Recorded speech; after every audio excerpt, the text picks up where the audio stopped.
All right, beautiful people, top of the day. It is Monday. Happy Monday, everybody. It is May the 23rd, 2022. Day 115 of year 4. Reading through the books of the law and the prophets under the 4-year consecutive day count. Day 1133. Today we are picking up in the book of Thor in the Oahspe on page 112, and then we're going to jump right on over to the meditation book on page 146. So let's get going. Father, we thank you for keeping us all our days and give us the strength and the opportunity to search for truth. All right, beautiful people. Chapter 2 in the book of Thor. It's the top part on page 112.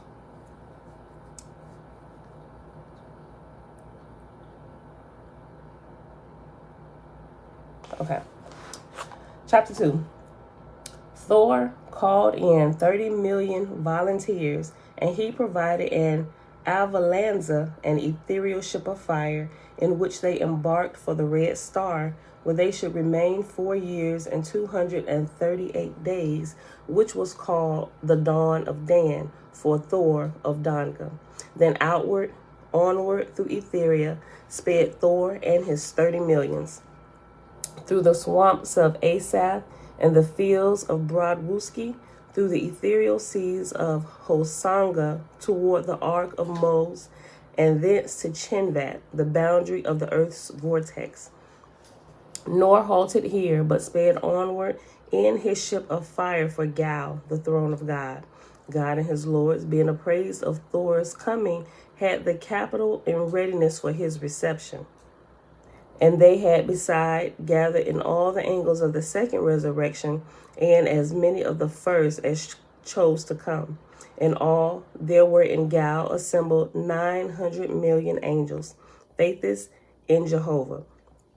Of these, not more than 1 million had ever seen an Etherian, nor had they visited outward from the earth farther than the 7th plateau in atmosphere.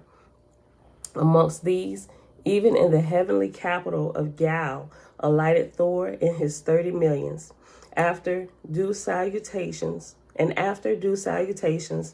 manner of gods and goddesses, a day of recreation was proclaimed from the throne of God, and thereupon the atmospherians and Etherians mingled together joyfully.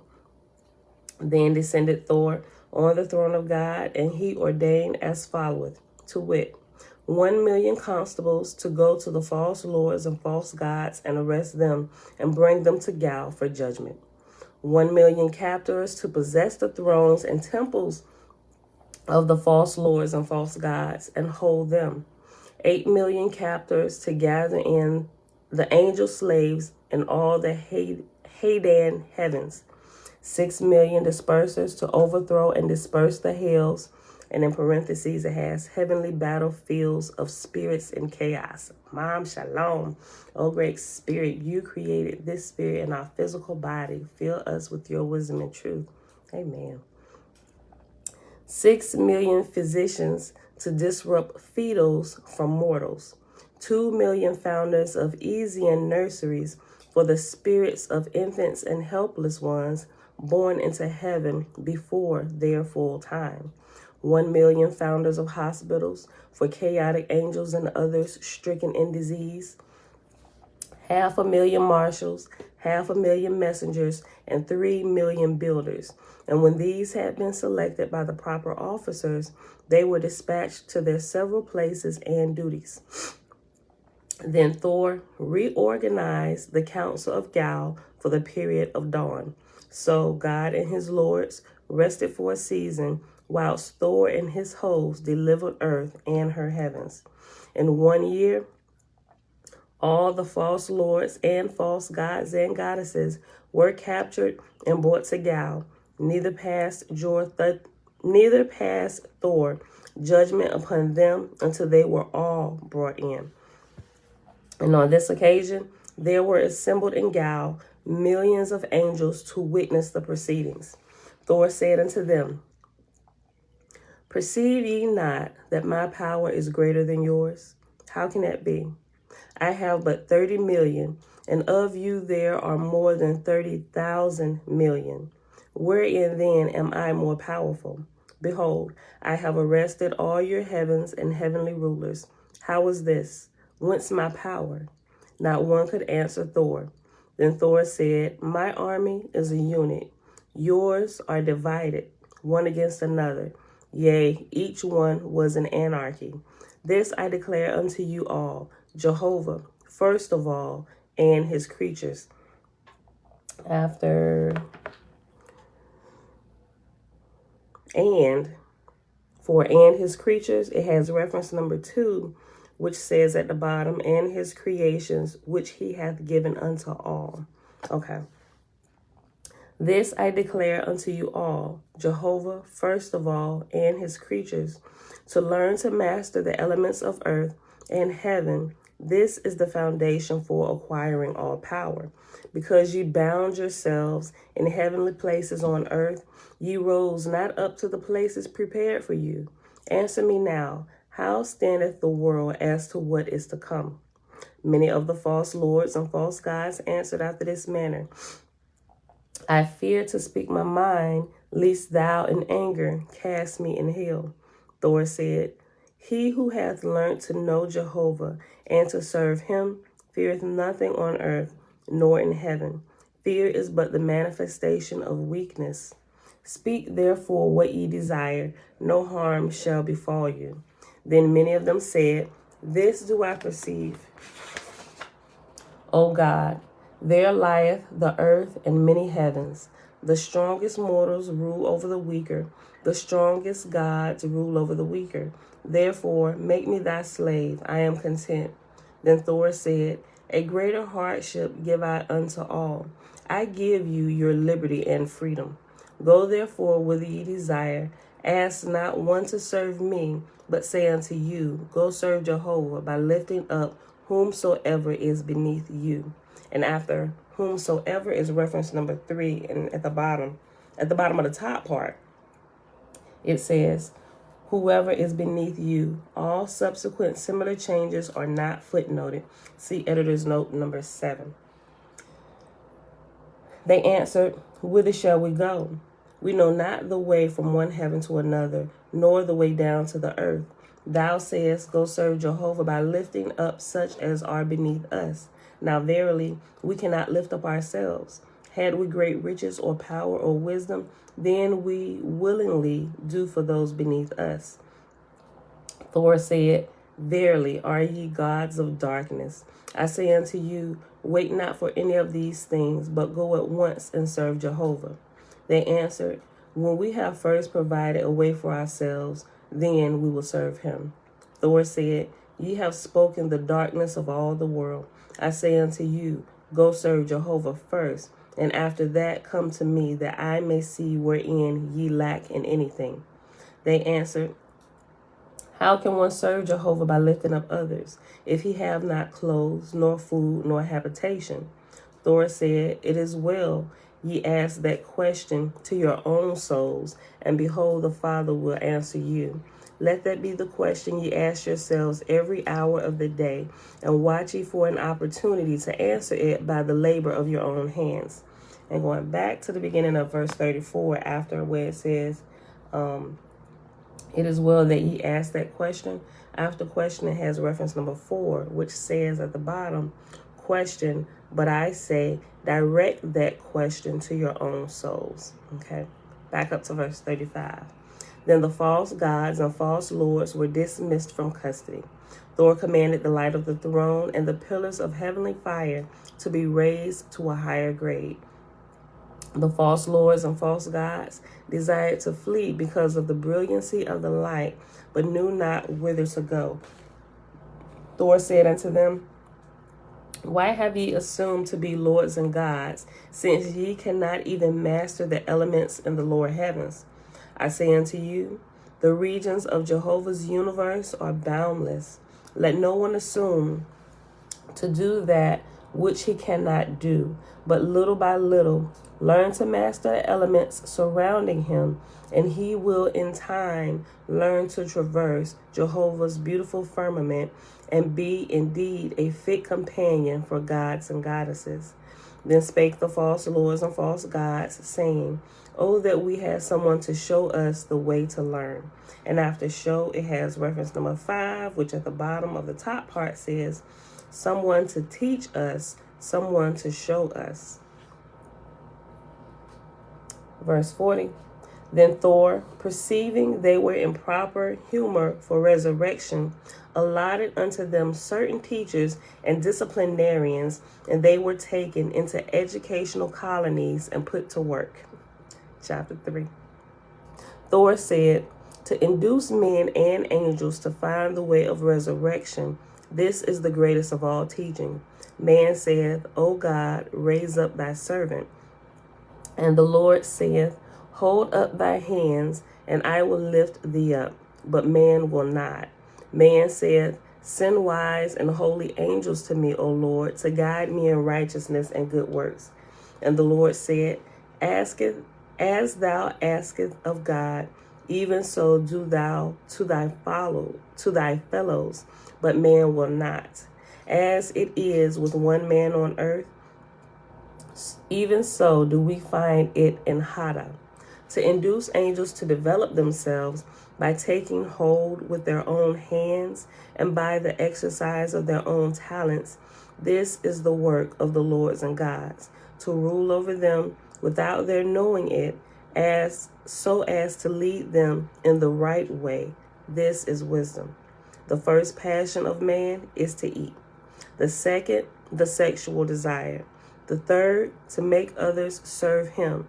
And if he accomplish the latter, then is he indeed the prince of evil. Sheesh. For he then holdeth dominion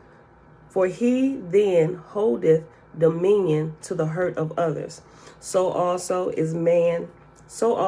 as man buildeth these habitations in his soul on earth, how vain his effort for happiness in heaven, to teach him to undo all his past and to make full restitution unto others. This is the work of gods and lords over the spirits of darkness.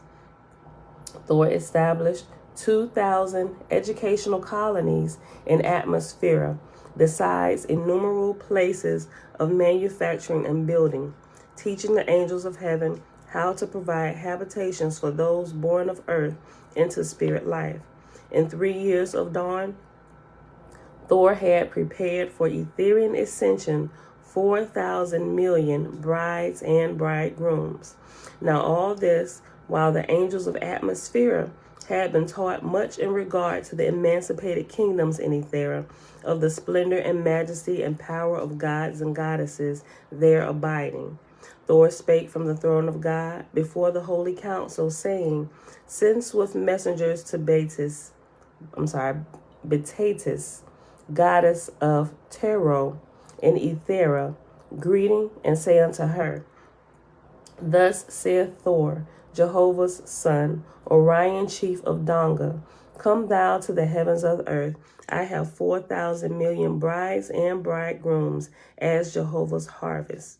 Provide thou an Oahspe of great size and splendor, for its presence shall enchant my people. The swift messengers departed, and proper officers at once set about making ready to receive potatoes. Remember, we mentioned this before. It seems like at every wedding ceremony or at the graduation of the brides and the bridegrooms, there is a goddess that's a little bit higher than the god who is currently serving, and she comes down and she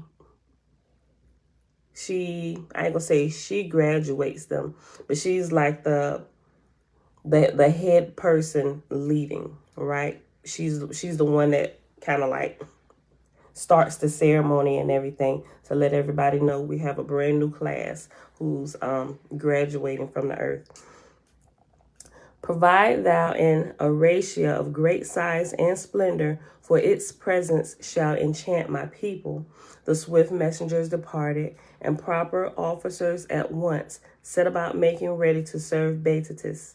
Others were sent into other parts of atmosphere with fireboats to bring atmospherians to Gal, that they might behold the glory of the higher heavens as manifested in the descent and ascent of the Oahspe. All these things were accomplished. Beatus came in great splendor, and all the kingdoms and sub-kingdoms of Gal were filled with the thousands of millions come to witness the ceremonies. This then was the size of Beatus' Oahspe, diameter east and west and north and south, 2,000 miles to the borders of the photosphere, 9,000 miles high. The ship within the photosphere was 100 miles east and west and north and south, and was 200 miles high. Of beams, the entire length, there were 12,400,000, and of uprights, and after uprights it has reference number 6, and at the bottom top it says, and of uprights 2,000,000, but of the short beams and uprights there were numerous. Let me read the whole verse again. Of beams, the entire length, there were 12,400,000, and of uprights they were numerous accordingly. And there were a sufficient number of chambers within the Oahspe for every soul to have one. And besides these, there were halls and temples within, also suitable for music and other entertainments.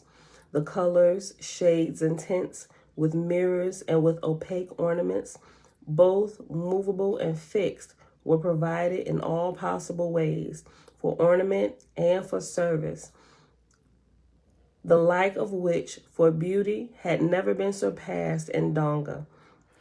And when the whole Oahspe was completed, it looked like an oval globe of light, with the framework transparent and opaque within, alternated so as to add beauty to every part. And it was fitted and equipped for the third resurrection, having no storage places for atmosphere or anything in common with the lower heavens. To add still further to its splendor, Beatus had her Oahspe ornamented with banners and streamers illuminated, so that at a distance, when seen descending, the whole vessel seemed like a sun surrounded on every side with movable stars and waving streams of light. That's beautiful. Amongst her hosts were 1,000,000 trumpeters and players on harps, and 2,000,000 singers.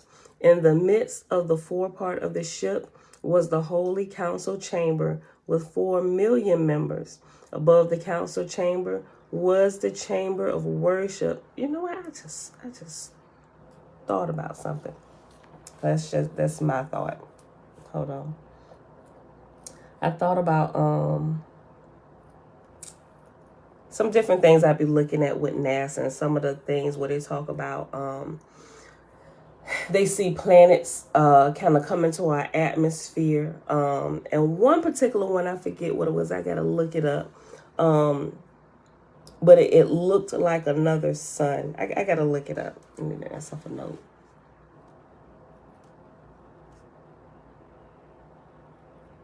I ain't talking about China's sun that they created.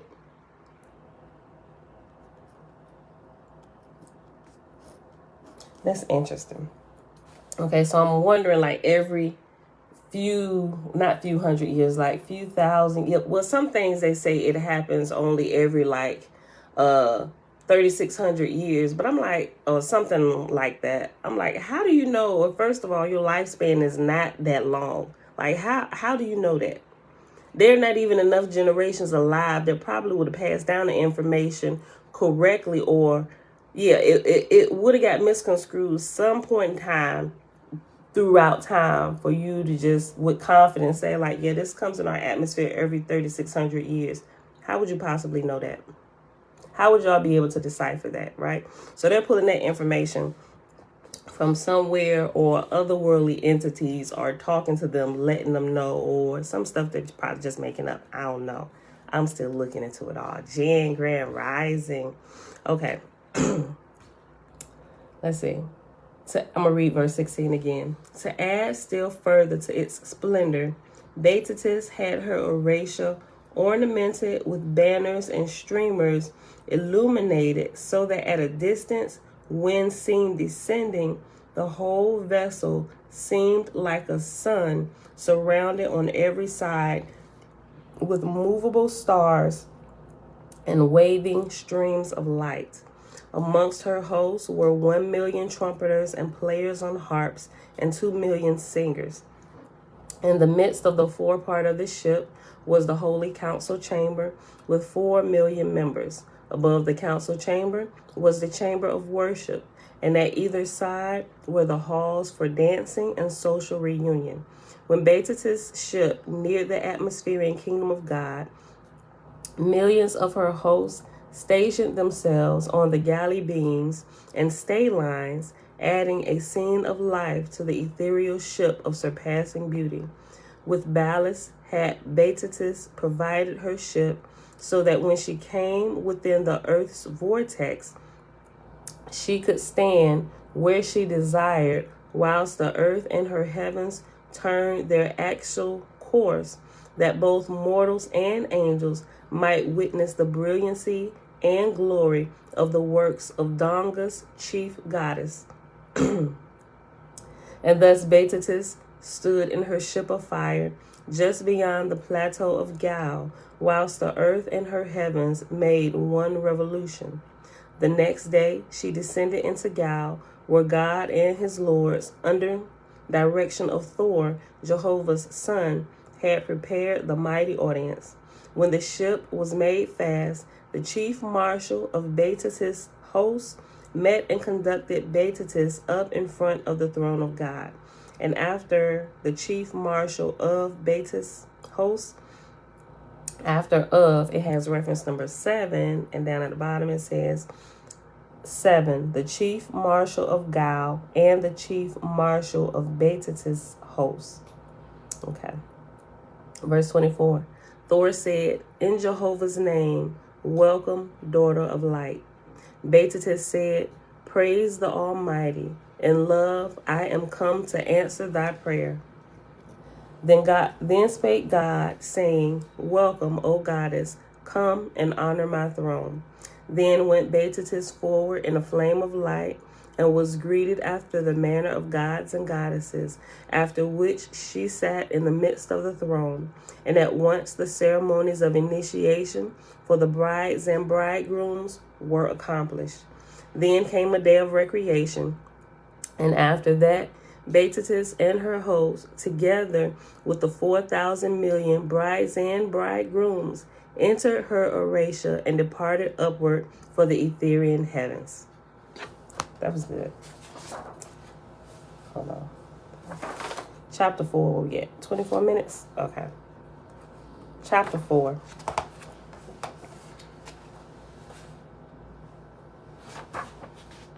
In the 4th year of dawn under Thor, son of Jehovah, he received from the holy council in Baru of Donga in Ethera a dispensation from the Orion chiefs, decreeing to the earth 100 years travail in Vosen. Thor called up Wak, God of Rhines, and said unto him, A sore travail hath Jehovah put upon these heavens. Go thou to Halu, and command him to provide an avalanza sufficient to deliver 20,000 million atmospheres to the Aegean forest of Ganea. For the inhabitants of these heavens are too dark to endure the vocent of 100 years, and would be precipitated to the earth and engaged in fatalism. Wak, god of Rhines, knowing the condition of the atmospheres, proceeded at once to Halu, informing him of the decrees of the higher heavens and of the command of Thor, son of Jehovah. Thor then sent word to his lords and marshals, informing them also of his command, and further commanding them to bring from all parts of earth and heaven all the lowest grades of angels to be concentrated in Gal, to which place the avalanza was to come for them. Thor appointed to see Inish. Thor appointed to Inish, goddess of Ares, to superintend the reception of the angels and to arrange them for entrance into the avalanza, and he gave into her command to assist her 5,000 marshals and captains and 1,000,000 Isinars. And after 5,000 is reference number 8. And at the bottom top it says 500,000 marshals. Okay. And these she apportioned to their respective duties and places. To accomplish all this, Thor allotted 77 days, Earth's time, and so wisely were carried out all the proceedings that on the 77th day the avalanza was on hand, and all the angels ready to enter therein. Accordingly, these things were accomplished. The 20,000 million angels were carried away on the avalanza, which was walled around on every side with pillars of fire, so that not one spirit could escape, even were he chaotic or imbecile. And Wak and Halu had entire charge of the migration, and they proceeded upward and outward from the earth, 7 diameters of the earth's vortex, which brought them into the forest of Ganea, where they landed them. Inish, goddess of Ares, had charge of the 20,000 million, and she had previously sent thither a sufficient force of angels, wise and strong, to provide for the reception, so that when the avalanza landed, all things were in readiness, and the angels were apportioned to different sections of the Ganea forest according to their development, and proper officers and teachers were provided unto them.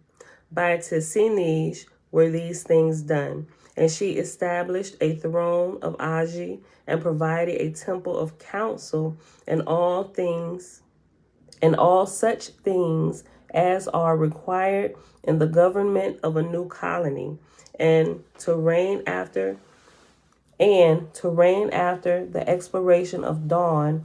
She provided a god in Ganea. She promoted to this one Hezedekah, a surveyor in Thalasia, the third heaven of Gal, and she gave him the title God of Ganea for 400 years. Now, in reference of founding an Aegean habitation in Ethera, this account is rendered unto mortals and angels of the lower heaven. Amidst the etheric waves, the Etherians gather up the atomic elements floating therein, and giving them axic motion, propelling them forth, aggregating the while, till from a mite it groweth as large as the whole earth, but is habitable within and without by the spirits of the dead, the angels. Jehovah said, in likeness of the solid earth and stars and moon that float in the unseen firmament, so made I atomic parts to all things, and made them to float in the ether. As the earth is to the air and the ether above, so is the atom of corpore to the etheric solution. Jehovah said, think not, O man, there is but one member in my person, and that different conditions and states of that one compromise my universe. The foolish man hath said, the blood is the flesh and bones, and that the flesh and bones are but a state of blood.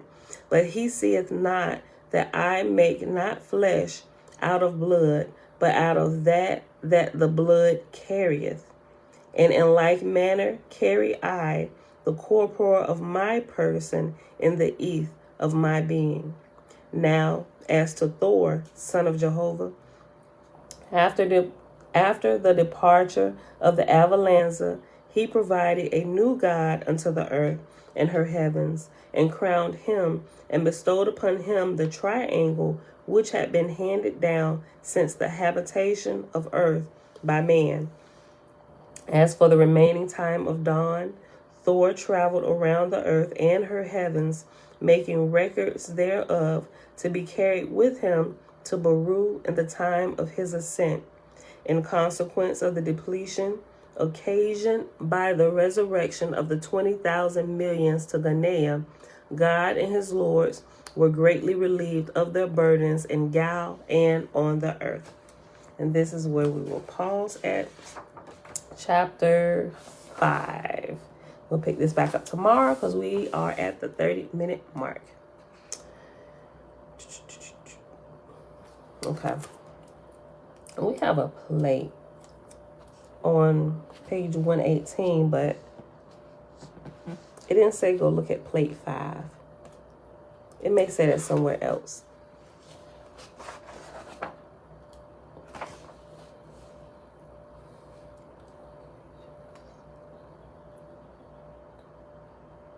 Let me read it to y'all.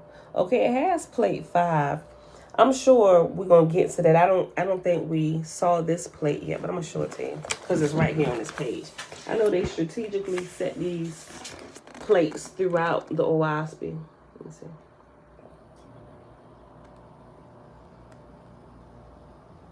Right there. Facebook, YouTube. Melinda Brown, blissful rising. Shayla, great rising. Audrey, shalom, shalom. Okay, and under it, it says, plate 5, Simuan firmament. Jehovah said, behold, I caused all living creatures to gestate in darkness, and this shall be testimony to the end of the world, that when I created life on the face of the earth, she traveled in my Simuan firmament. See chapter 4, Book of Jehovah. All right, we read that already. Okay, wait. So,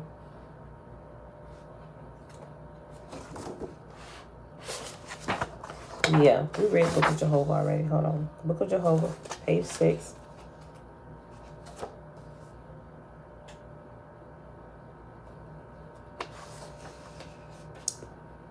I'm just trying to see if it stick out. Well, maybe we did. I don't remember looking at that particular plate, though. See plate 18.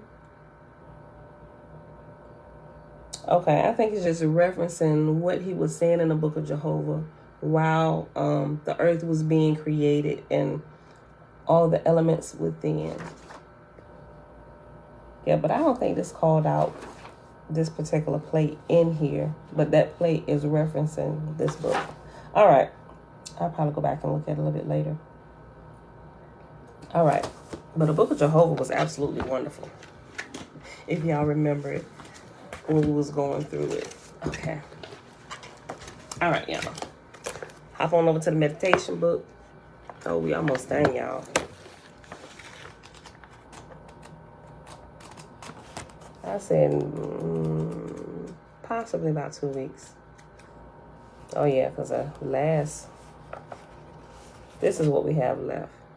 The rest of this is the index. So yeah, if we read it every day, I think we'll be done probably in less than 2 weeks. And then we'll hop over to the little pamphlet, The Initiates of the Flame. Okay. We paused at the diet on Saturday, right? Okay. Which is part of the whole meditation process, right? You can't just go meditate without changing other areas of your life to get the whole experience where you actually begin to see real spiritual growth.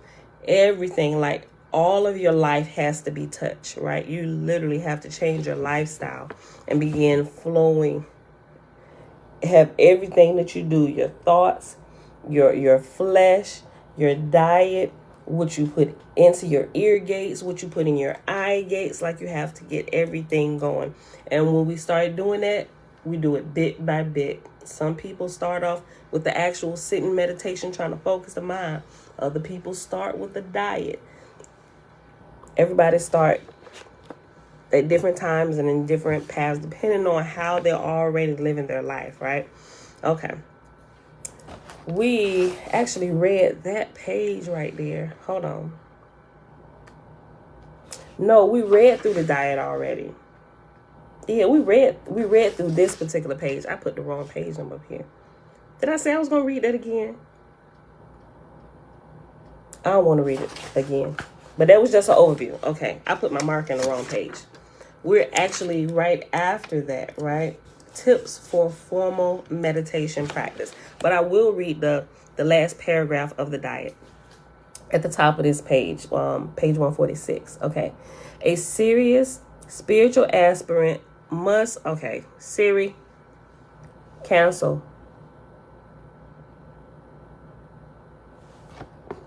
Okay, I caught it earlier. Okay, I found this on the web for a spiritual aspirant mass. Okay, Siri, cancel. Check it out. Okay.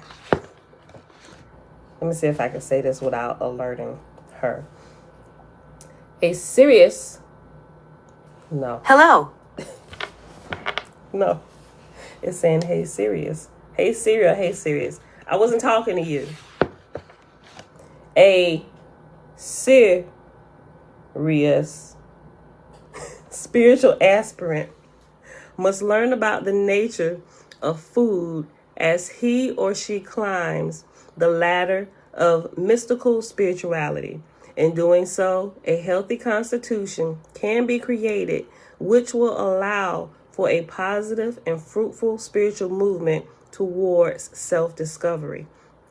Since every human being is not exactly the same as another, the exact diet which is optimal for each individual will be slightly different.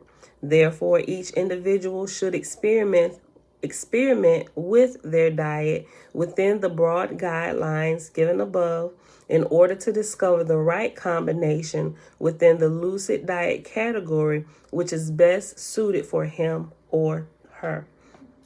All right, the next paragraph. Tips for formal meditation practice. Begin by meditating for 5 minutes each day, gradually building up the time. The key is consistency in time and place. Nature inspires us to establish a set routine to perform our activities. The sun rises in the east and sets in the west every day.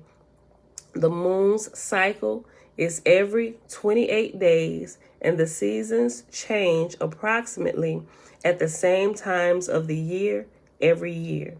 It is better to practice for 5 minutes each day than 20 minutes one day and 0 minutes the next.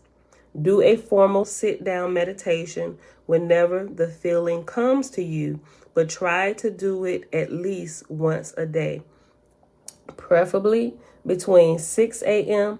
or 6 p.m. And I actually have a chart, right? And you can test this too. I have a chart. It's like a chakra chart. You know how you can get like laminated cliff notes from like Barnes and Nobles, or you can order them from Amazon now. But anyway, I have quite a few of them. Really, I got all the different ones they had, so I can look at the differences between all of them. So they're like little body laminates, and it's highlighting the chakras and just different things, and how even the times of the day, how if you pray or you meditate, how what seems to work best with the body, or the body seems to flow better. And even when you it really does work best if it's early, at least from my estimation with me. It works best early morning hours, right? Early bird catches the worm. Everything is quiet. Wherever you're at, whatever the early morning hours are for you, it seems that's the best because, like I said, everything is quiet and you can hear clearly. You haven't really gotten your day started to where you're getting bombarded with all types of stuff and your thoughts is everywhere. Like, I gotta get this done. I'm on time schedule. This, and things just kind of flow. That's when if not all, I ain't gonna say all, because I get stuff throughout the day. I get the bulk of my everything in the wee hours of the morning. Early morning is when supernatural activity is at, I ain't gonna say at its highest. I'll say at those hours of the morning, that's when we perceive unseen or spiritual activity to be at its highest, or what we can recognize or we can really engage. But as you get better and you develop, you can sense it all day long. But just for the sake, if you have a busy day, that's probably your best time to do it. If you're not an early morning person, I kind of go in between the two because either I'm early morning or late owl. But late hour is still like after midnight into the early morning. So I'm still kind of like flowing into that time. But it's just like the midnight 1 to 2 because everybody in my house is asleep and I can focus. And it's like the spiritual realm really comes alive at those times. Okay. Let me read this again. Let me just go back up. Begin by meditating for 5 minutes each day, gradually building up the time. The key is consistency in time and place. Nature inspired. Oh, here's another thing real quick. Well, I mentioned this a long time ago, but when you start meditating, try to pick the same place, because what you'll find out is whatever spiritual activity you have going on, it's like you build the atmosphere at that place. Like some people call it the prayer closet, or you can walk in the prayer closet or grandma's prayer closet and you can feel the anointing of God. Like, that's a real thing, right? So wherever place you cut out, even if it's all you got is a space like this in the corner of your room, if you go there every single day to do your meditation or to meet with Yah, it's in that place where like that presence will be felt. Like, it's like a lingering presence. It's amazing, so I'm just saying, just remember that. Try to do it in the same place. Okay. You don't have to, but I'm just saying, I found that to be the best in my, not just hearing about it, but actual experience. It's like that place becomes like sacred. Like, that's like holy ground. Remove your shoes, right?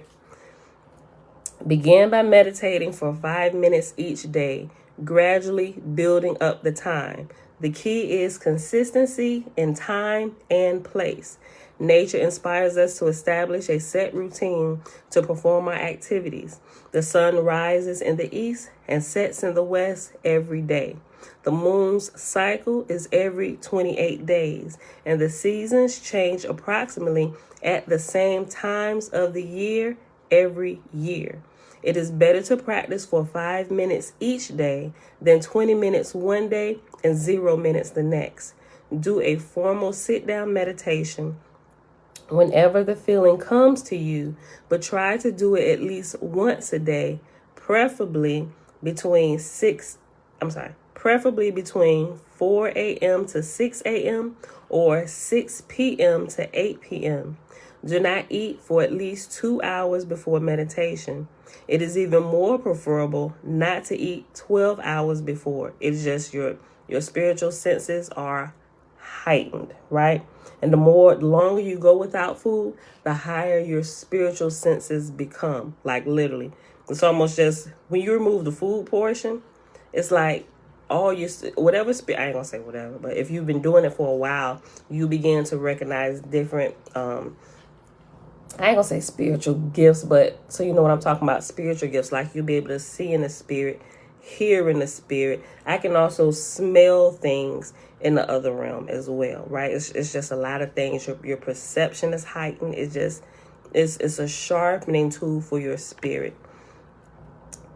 Do not eat at least 2 hours before meditation. It is even more preferable not to eat 12 hours before. For example, eat nothing except only water or tea, and after 6 p.m. until, hold on. Let me read that again. For example, eat nothing except only water or tea after 6 p.m. until after meditation at 6 a.m. the following morning. Do not meditate within 24 hours of having sexual intercourse. Meditate alone in a quiet area, in a dimly lit room. Candlelight is adequate. Do light exercises, example, Qi Kung or Hatha Yoga before meditating. Then say Hakao or affirmations, prayers, mantras, etc. for a few minutes to set up positive vibrations in the mind. Burning your favorite incense is a good way to set the mood. Keep a ritualistic procedure about the meditation time. Do things in a slow, deliberate manner, concentrating on every motion and every thought you perform. Babe. Whoa. Your phone ringing. Jonathan probably calling you. When ready, try to focus the mind on one object, symbol, or idea, such as the heart or Hetep, supreme peace. And you'll probably hear people say Hotep. Some people say Hotep, some people say Hetep with an E, but it means supreme peace. If the mind strays, bring it back gently. Patience, self-love, and self-forgiveness are the keys here.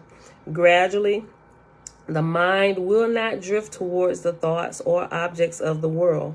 It will move towards subtler levels of consciousness until it reaches the source of the thoughts and there commune with that source, the self. Let me read that again. Patience, self-love, and self-forgiveness are the keys here. Gradually, the mind will not drift towards thoughts or objects of the world. It will move towards subtler levels of consciousness until it reaches the source of the thoughts and there commune with that source, the self. This is the desired positive movement of the practice of meditation, because it is from the self that all inspiration, creativity, and altruistic feelings of love come. The self is the source of peace and love, and is who you really are. The next section is entitled Rituals Associated with Meditation Practice. In the beginning, the mind may be difficult to control. What is needed here is perseverance and the application of the techniques described here. Another important aid to meditation is ritualism. You should observe a set of rituals whenever you intend to practice meditation. These will gradually help to settle the mind even before you actually sit to practice the meditation, right? And don't be all spooked. I know y'all know what creating a ritual is, right? But just like every morning you create a ritual before you get up and go to work, some people, they'll hit that snooze button. This is part of the ritual, right? The clock will go off. They hit the snooze button 3 times, right? 3 times is it. Otherwise, you know you really might be late this day, right? Ritual. Open your eyes. When the alarm clock go off, hit the snooze button. Close your eyes back again for 5 more minutes. Alarm goes off again. Hit the snooze button. Close your eyes. Go back to sleep for 5 more minutes. Clock goes off again. Hit the snooze button. Then it's like, time to make the donuts. Probably stretch in the bed. Then you get up, turn around, slip your feet into your house shoes, your slippers, your bedroom shoes, whatever you want to call them. Get up. Some people may stretch. Some people may just walk right to the bathroom, relieve themselves.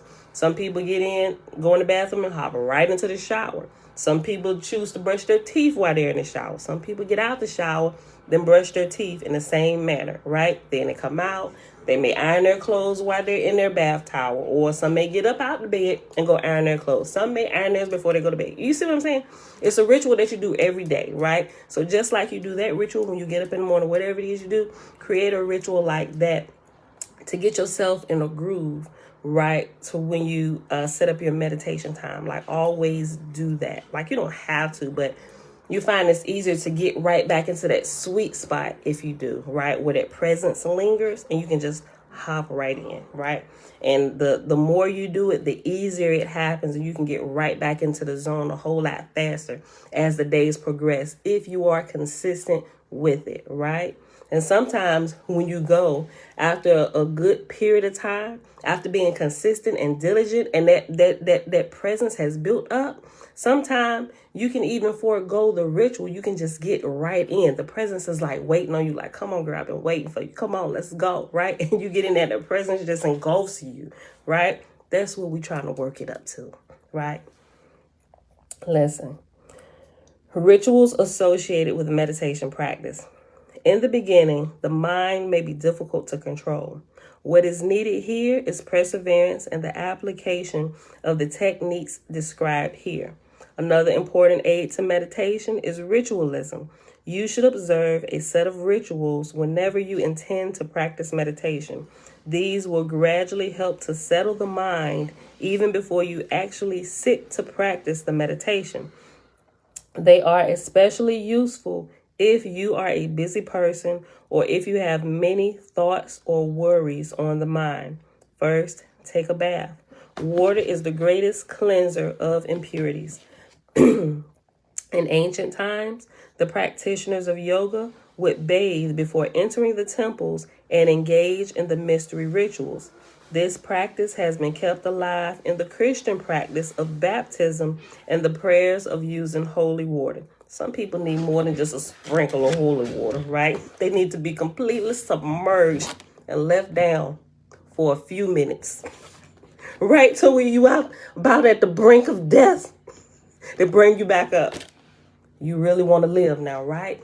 Well, walk in the light, my sister. Just like you were struggling to breathe under that water, struggle for the presence of the great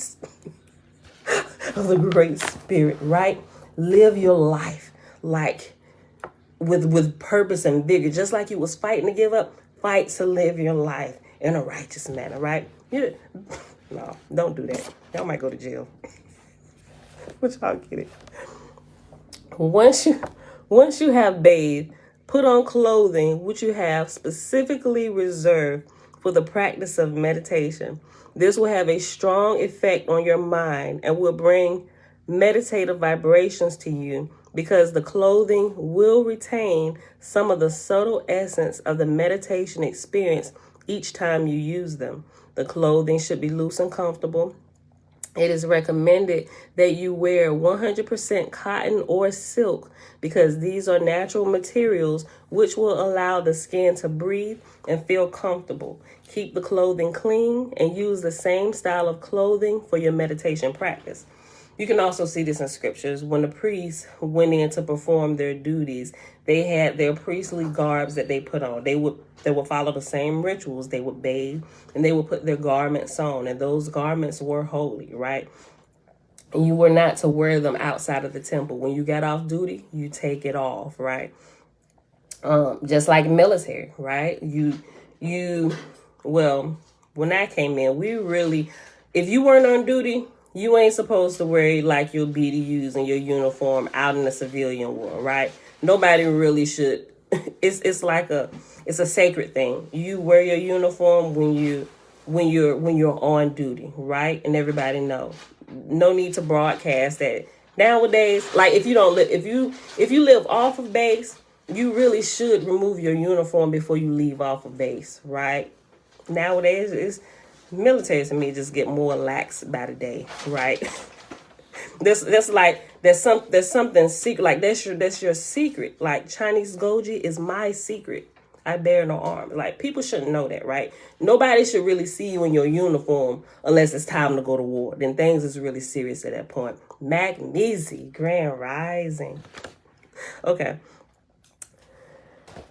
When you are ready, Go to your special room or corner, which you have set aside for meditation. Take the phone off the hook or turn off the ringer and close the door behind you, leaving instructions not to be disturbed for the period of time you have chosen.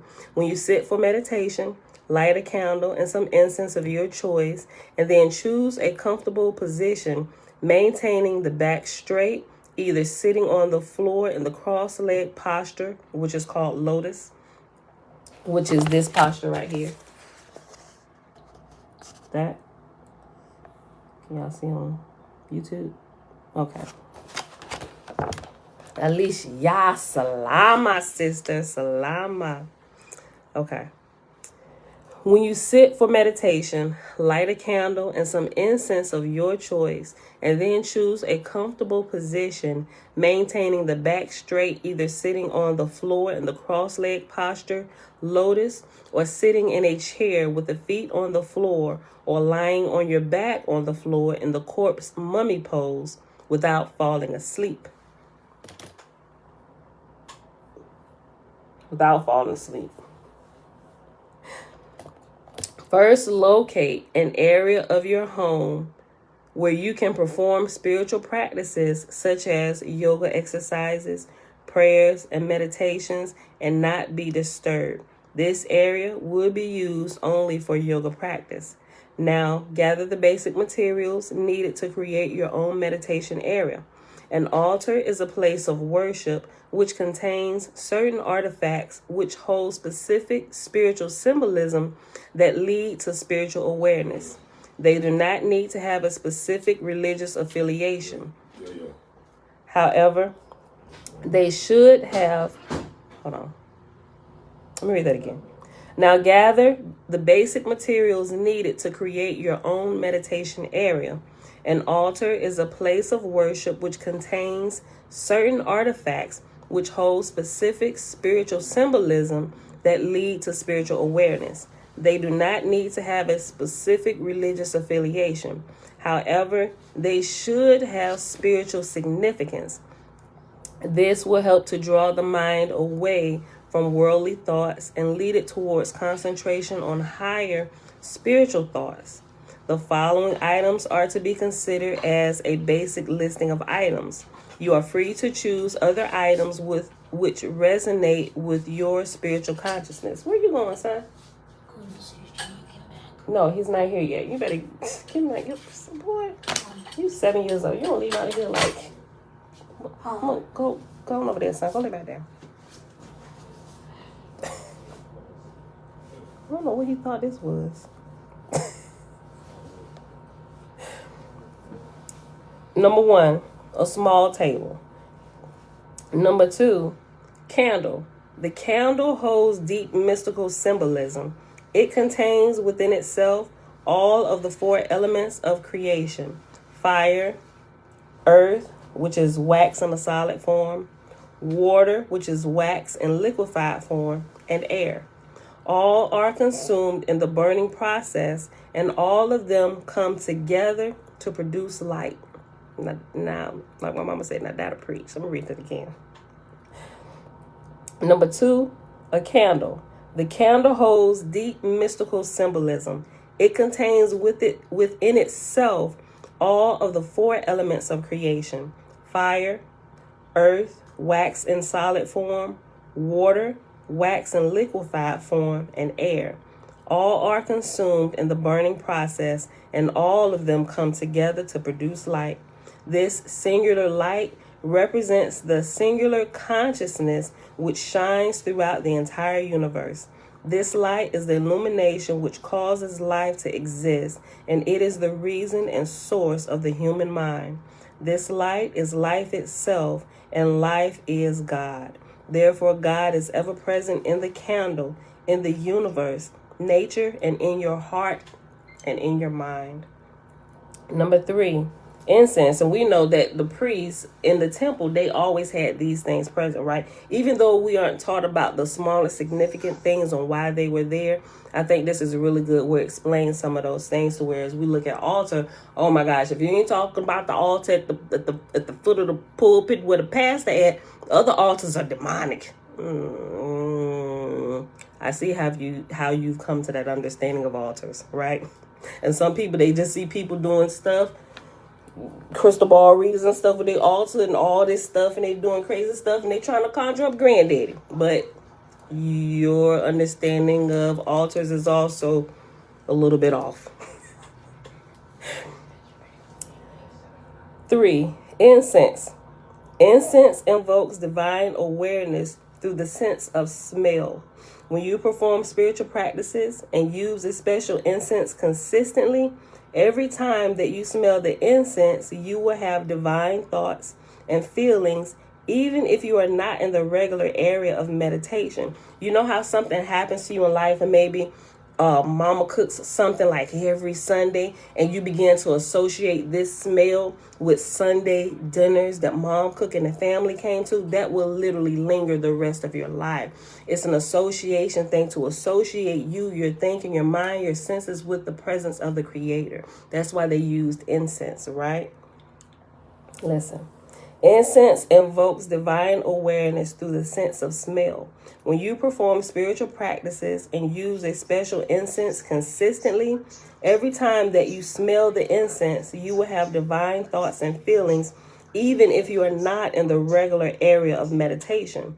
Therefore, select a fragrance which appeals to you and reflect within yourself that this is the fragrance of God in the same way as the flower emanates a fragrance. Isaiah, turn it down some, please. Visualize that you are smelling divinity itself. Take deep breaths. Take that in. Right? Number 4, the Ankh. And a lot of times we got a misconception about what the Ankh is, right? Especially if you let somebody in the Christian realm teach you who was unlearned, really, about what these things symbolize, what they originally symbolize, right? Or you got somebody sporting it around and they ignorant about what it is, right? The Ankh. The Ankh is one of the most universal symbols expressing eternal life, the union of opposites, and it was and is used by the world religious traditions, ancient Egyptian religion, early Christianity, Indian religion, and others. And all y'all know what an Ankh is, right? An Ankh is this. The necklace medallion that he has around his neck. The Ankh literally represents eternal life, right? But it's the two energies coming together, male and female coming together, representing a whole and a continuous cycle of life, like eternal life. Okay. Number 5, icon. Now just listen. Just listen before you start. Before you start jumping into how you've been mistaught. Okay, 5, icon. Picture, sculpture, or other symbol of a deity as a symbol of the supreme being. This may be an ancient Egyptian deity such as Haru, Aset, etc., or a Christian icon such as Jesus or Mary, an Eastern icon such as Buddha, Buddhist, or Krishna, Rama, or Saraswati of the Vedanic Hindu tradition, etc. Choose an icon according to your spiritual inclination. This will help you to develop devotion toward the divine and will hasten your progress in yoga. This is called worship of God with name and form.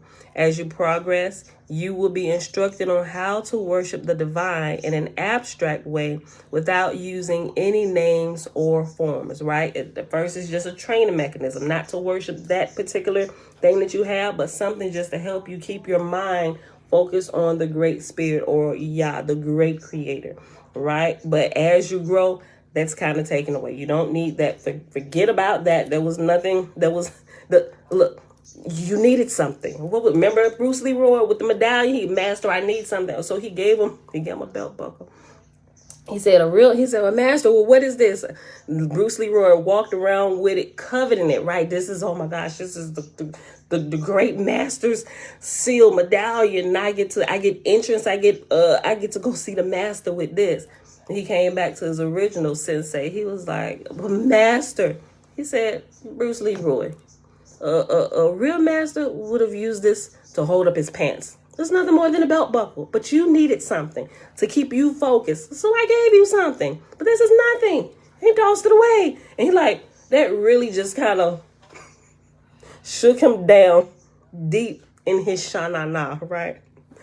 And that's kind of the same way it is. People, they've really lost a true understanding of what we're supposed to be doing. And now they're getting focused on things and by doing it, they're actually turning that thing that's supposed to be pushing them in the direction of the Creator. They've averted their attention to this thing and actually began to worship this thing as an idol, which is wrong, right? There is such a thing, but you have to understand the difference. And some people may never need that, right? Especially if you're trained early up, because sometimes you have to give children like little things to look at. You tell them stories. Shucks, you still got to tell us stories, right? To get our minds. It's to help you in your spiritual process.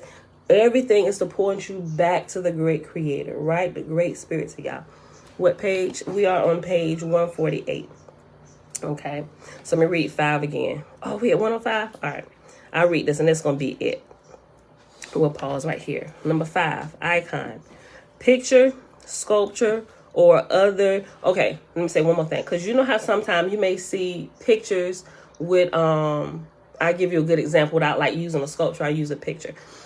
It's a lot of, okay, so you know how a lot of people sometimes they always talk about grandmama's prayers, right? A lot of people perceive their grandmother, some people don't, right? It could be their mother or it could be their father, right? But there's somebody to them that represented like they're the most spiritualist person in the world. They got like a direct line to God or to the Creator, right? And some people, it's like my grandma. Well, my grandmama prayed for me and I know my grandmama get prayers through. So some people in their path to spirituality, as they begin to meditate, they'll take a picture of their grandmother and put it on their altar. Not that they're worshiping grandmother, but grandmother symbolizes God to them. Not that she was God, but she symbolized a great Creator because of how they understood grandma to be, right? So that right there helps them, right? Because sometimes people got to kind of go back, okay, what did grandma say? And sometimes you got to start there. Some people don't even use the Bible.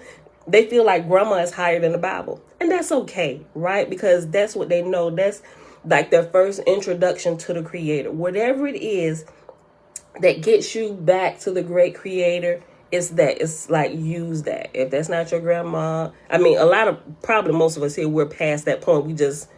We're like more at the abstract stage where we don't need belt buckles and things to kind of help us along the way. Otherwise, we might get off or something. We can't find a way. I don't think that's any of us here.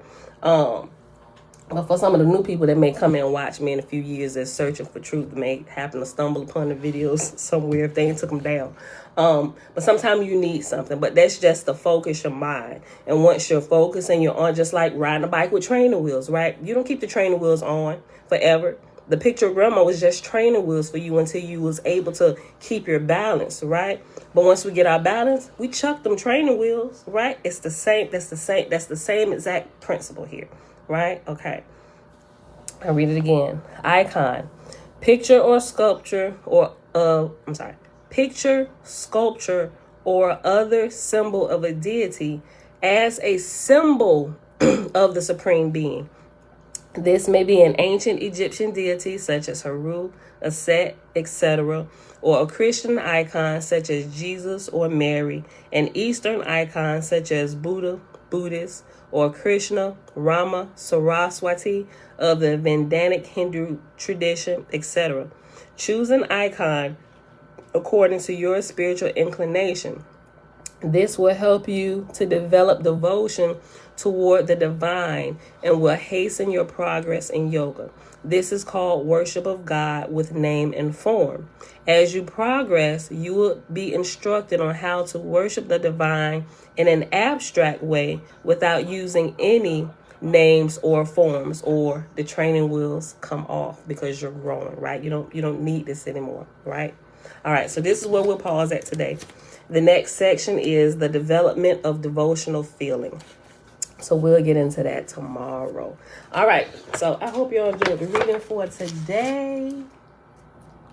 148, and I forgot. I'm going to get better about putting these page numbers on. I had to keep going back after this. 19. Okay. All right, beautiful people. It is Monday, May the 23rd, 2023, day 100. Hold on. Okay, I messed myself up. It is Monday, May the 23rd, 2022, day 115 of year 4 of reading through the books of the Law and the Prophets, another 4-year consecutive day count, day 1133. We read pages 112 through 119 in the Oahspe, and then we read pages 146 to 148 in the meditation book. All right, beautiful people. That is it for today. Cameron, I know I saw you come in a while ago. Shalom. Thanks for hanging out. All right, y'all. So with that being said, I don't have anything else today. It is Monday. Got a long week ahead of us. So it's the beginning of the work week. If you got to go to work, go ahead and get up out of here. All right. I will see y'all back here tomorrow morning. May y'all continue to bless all that you do. And may everything that you touch turn to gold, just like King Midas did, right? Some may actually get real gold, some may not, but you get what I'm saying, right? Meaning everything you touch, may it prosper, right? And if it don't prosper, may you be able to retrieve the lesson that you learned when you went to touch, right? So that the next time you touch, you prosper. All right. Bless you all today. I love y'all, and I'll see y'all back here tomorrow morning, bright and early, 7:15 a.m. Eastern Standard Time. Bruce.